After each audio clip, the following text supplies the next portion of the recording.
그리고 절대 포기하지 마십시오. 알겠습니까?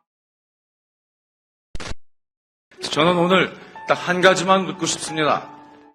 여러분은 실패를 할 준비가 되어 있는지, 처참하게 무너질 준비가 되어 있습니까?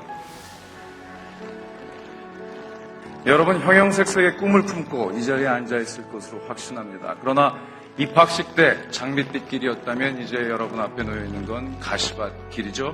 그렇죠? 여러분이 확고한 비전을 만일 가졌다면 이제 다음 순서는 아주 위험한 그런 도전입니다. 이 도전에는, 그러나 모든 의미 있는 도전에는 분명 처참히 무너지는 실패의 경험이 뒤따르게 되어 있습니다. 이것은 아무리 운이 좋고 실력 있는 사람도 절대 피해갈 수 없는 필연적인 과정입니다. 그리고 실패는 어떻게 포장해도 절대 낭만적인 컨셉이 아닙니다. 여러분의 자아가 찢겨지고 세상이 무너지고 자칫하면 포기하는 그 순간까지 반복되는 고통일 수도 있습니다. 이런 실패를 어떻게 준비합니까? 실패를 준비한다는 게 무슨 의미입니까? 첫째로 실패에 대한 두려움, 불확실한 내일에 대한 공포를 극복하는 길입니다. 모든 인간은 실패를 두려워하고 실패를 용인하지 못합니다. 이건 태초에 아담과 이브 때부터 그랬습니다.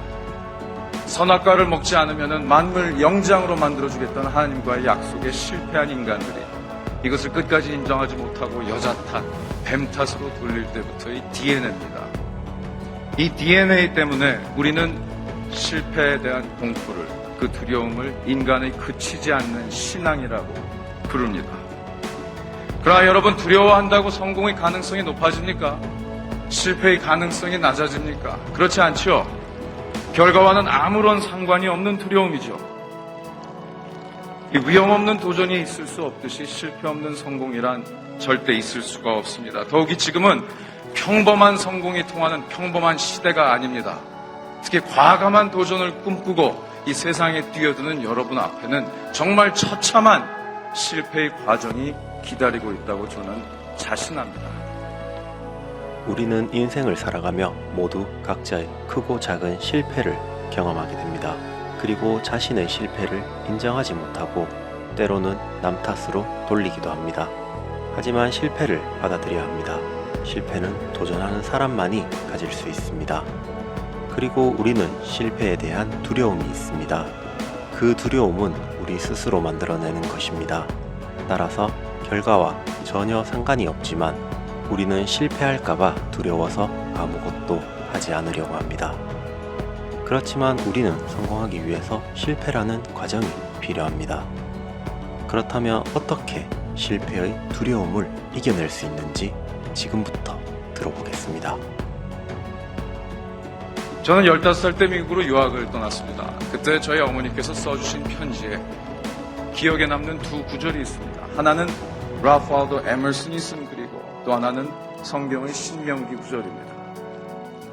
에머슨은 길이 있는 곳으로 나아가지 말고 대신 길이 없는 곳으로 나아가 너희 발자취를 남기라는 글을 썼습니다. 제 어머니께서는 그 글을 쓰시고 어떤 경우에든 남이 덜 다닌 길, 희소 가치가 있는 선택을 하라 라는 말씀을 하셨어요. 동시에 신명기 28장 1절은 여러분 아시다시피 네가 네 여호와의 말씀을 지켜 듣고 이를 따라 행하면 너를 세계 모든 민족 위에 뛰어나게 하실 것이다 라는 구절이었습니다. 즉 너는 재벌의 아들도 아니고 권력자의 아들도 아니지만 세상에서 가장 센 하나님의 백을 가졌으니까 절대 기죽지 말고 정진하라 라는 이 두 구절이었습니다. 그 후로 저는 수많은 책을 읽었고 많은 공부를 했습니다. 그러나 제 인생에서 모든 선택의 기로에서 제 결정을 좌우한 것은 그 두 가지 구절입니다. 어떻게 하면 남이 덜 다닌 길을 갈 수 있을까? 그리고 둘째로 일단 선택을 내렸으면 성공은 인간의 노력과 하늘의 축복이 만나는 지점에 있다. 결국 사람의 노력을 다 한 다음에 나머지는 하늘의 몫이다.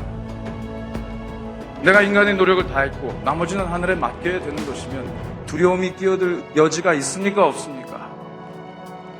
제가 2번의 사업 실패를 겪어도 3번째 기업 인수에 도전했고 뼈아픈 공천 탈락을 겪어도 정계 입문의 꿈을 접지 않은 것은 인간의 노력이 부족했다라는 자각, 그리고 나머지는 하늘에 맡겨야 된다라는 그 신념 때문이었습니다. 여러분, 이처럼 만약 실패에 대한 공포를 극복할 수 있다면 둘째로 실패할 준비가 되어 있는가라는 의미는 아무리 실패를 거듭해도 여러분이 애초에 지금 세워놓은 비전에 끊임없이 재도전할 수 있느냐라는 질문입니다. 여러분, 실패는 중도에 포기하는 것만 의미하는 게 아닙니다. 옛 이야기 중에서 무작정 활을 쏘고 이 화살이 꽂힌 곳에 따라서 표적을 그리는 이 한 소녀의 이야기가 나옵니다. 즉, 현실적 조건, 열악한 환경의 미명하에 끊임없이 자신의 목표를 수정하고 낮추고 쉽게 만들어가면서 달성하는 인간의 습성, 자기 합리화의 버릇을 의미하는 것이죠. 모든 이들이 여러분을 포함해서 100%의 목표에 도전을 합니다. 그러나 여러분, 이번에 실패하면 다음 목표는 대부분 90%로 잡습니다. 또 실패하면 80, 70, 60, 50. 어느 날 여러분이 일어나서 거울을 바라보면 지금 여러분이 꿈꾸던 인간과 전혀 한이한 한 사람이 앞에 서 있습니다.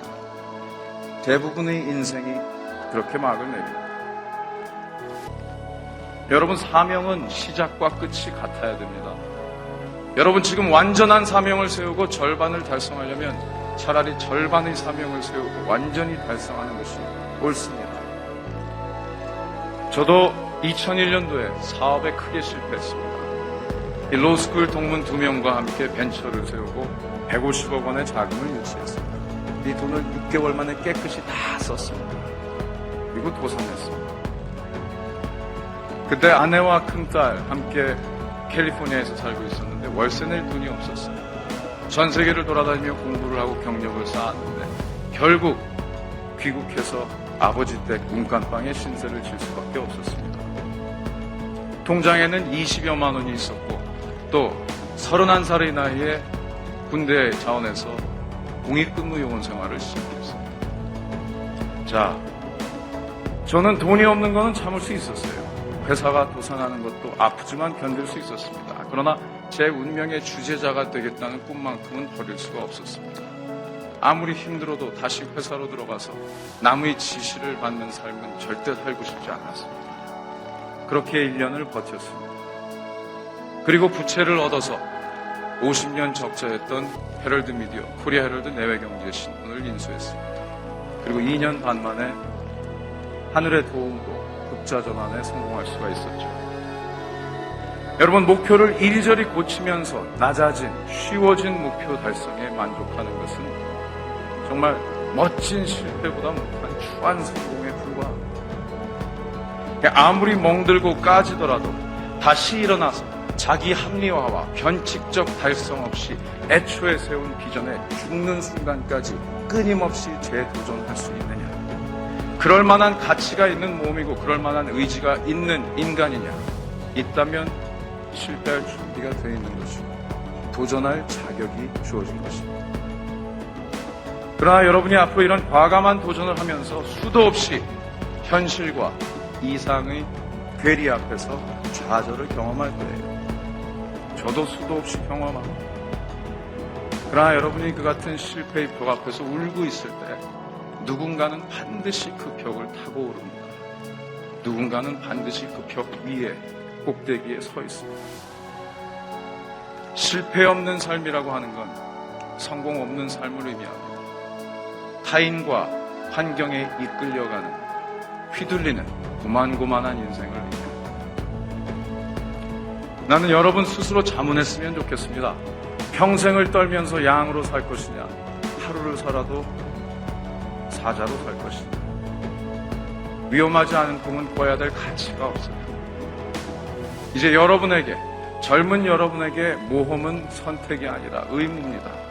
그리고 실패는 성공을 위해 반드시 겪어야 하는, 피해갈 수 없는 필연입니다. 여러분, 인간의 노력을 다할 뿐이기에 나머지는 하늘의 몫이기에 두렵지 않다라는 신념, 그리고 아무리 실패해도 끝까지 재도전하겠다는 의지, 이 두 가지로 실패를 준비하고 한판 제대로 붙는 성공을 뛰어넘은 위대한 인생을 살아야 합니다. 그렇게 한 구석을, 세상의 한 구석을 밝히는 사람들이 되길 바랍니다.